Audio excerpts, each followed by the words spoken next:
I had colon cancer, stage 2. I had prostate cancer, stage 4. I had kidney cancer, stage 4. Now, the Vena Cava cancer was stage 4, and I'm not sure whether it was prostate or kidney that metastasized to it. Lung cancer that I had wasn't true lung cancer. It was a kidney cancer they told me to metastasize, which made it stage 4. In 1999, I went in for a PSA test and found out I had prostate cancer, and then about a week later found out I had kidney cancer also at the same time, and they decided to remove the kidney first and take care of that since that was more serious than the prostate. So they gave me a shot which was called Luprin that stopped the testosterone in the prostate from feeding and growing while they dealt with my kidney cancer. So they took out the right kidney, and then 4 weeks after that, they went back and operated and took out the prostate. And I was okay then for about 5 or 6 months. And then what happened is the kidney cancer metastasized and went into the lung. Well, when it went into the lung, I ended up with white spots on the lung, and they ended up also being stage 4. So they went on a pro-interleukin mixture of chemicals that they used to administer through the IV in intensive care. So I went in for about 5 or 6 bouts of that treatment, and then the spots ended up going away, and I was okay for about another 3 or 4 months. And then what happened was I ended up getting,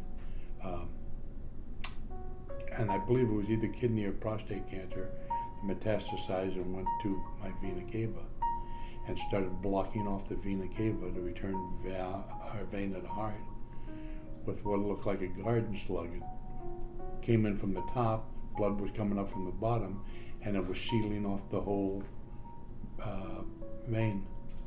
So what they did is they replaced, I had a transplant surgeon replaced about a foot of my vena cava with plastic pipe. And when that started, I ended up getting blood clots, so they had to put a filter in. And then I was okay for 5 or 6 months after that.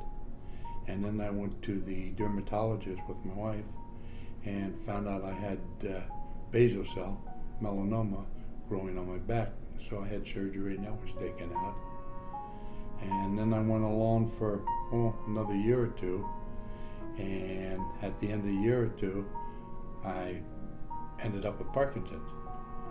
So I was dealing with the Parkinson's and melanoma. And from there I went to colon cancer. And I had colon cancer, which was the last bout. I had surgery on that and they removed that. So now I'm just dealing with the Parkinson's. The day that Rich was diagnosed, he told me that he was given 11 months to live, and your whole life kind of flashes before you. And I was just wondering how he was going to suffer, and what he would go through, and what I would go through as the caregiver. And Rich was concerned about financial, how I would be supported after he was gone. Your whole life goes before you, and you just don't realize you don't have that much time to get things set like you like to. And so that first week it was really tough.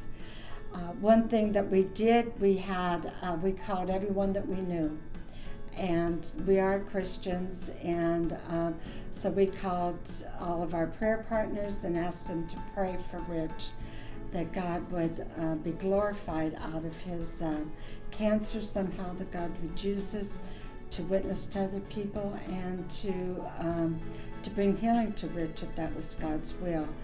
And we have people all over the world praying for him. Since Rich has been diagnosed, that God has still given us a platform that we could share what he has done in our life. And we just want to offer encouragement to others that God is able and willing to do all things. Nothing is impossible with him. After Rich's treatment, the interleukin, the experimental treatment that Rich went through, the doctors, Dr. White, which was his doctor, chose Rich to be on this calendar, and he was January 2003, and this is a testimony of Rich's story.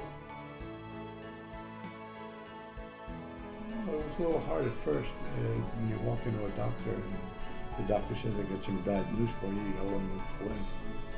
It tends to ruin your day. But after going through the steps, after coming home, talking to the wife, crying a little bit, picked myself back up, used the faith that we both had to continue, and we ended up surviving this. After surviving this, we felt that we needed to give back. So we ended up starting some cancer support groups at local churches, 15 or 16 other groups throughout Calvary Church. Then from Calvary Church, we ended up starting a cancer group in Indian Trail Baptist, another couple Baptists off of Highway 49, and 2 or 3 other churches that sent people to our training in Calvary.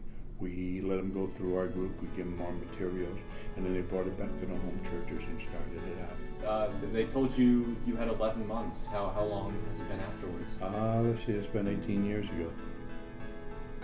And they still can't figure out why I'm here.